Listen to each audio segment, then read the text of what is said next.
Pada praktikum minggu ini, kita akan mengidentifikasi sebaran diameter telur dan menentukan fekunditas pada indukan. Sebaran diameter telur diperlukan karena para pelaku aquacultur lebih memilih telur dengan diameter yang seragam dibandingkan dengan yang tidak seragam. Untuk menentukan diameter sebaran telur ini, kita menggunakan mikroskop yang sudah disambungkan dengan komputer. Jadi, kita tidak lagi memerlukan rumus untuk menghitung diameter telur.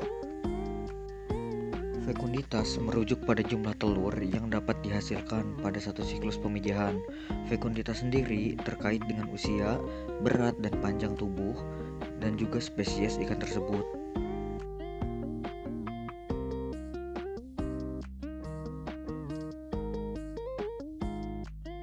Untuk prosedur kerja pada praktikum kali ini, kita akan membius ikan tersebut, lalu dilakukan USG dan penimbangan pada indukan.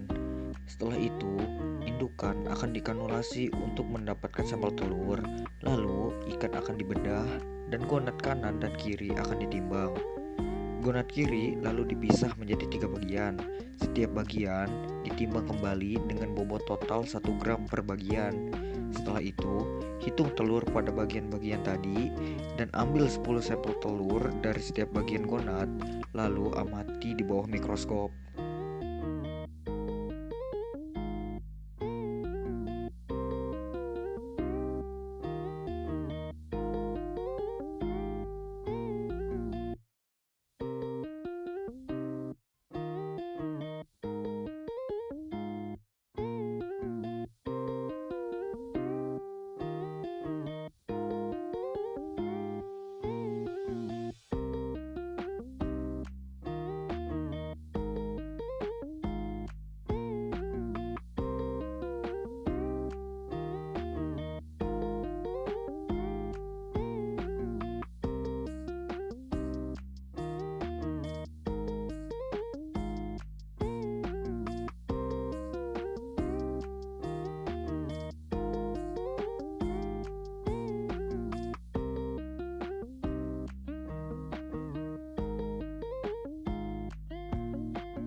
Data hasil perhitungan yang kami dapatkan untuk telur berjumlah sebanyak 1.325 butir dengan sebaran telur yang bervariasi mulai dari 0,5 mm hingga 1,4 mm.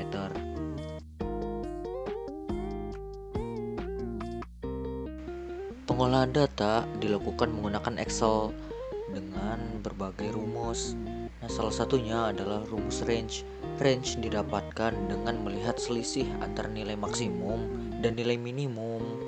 Sedangkan K atau banyaknya kelas interval digunakan untuk menghitung interval.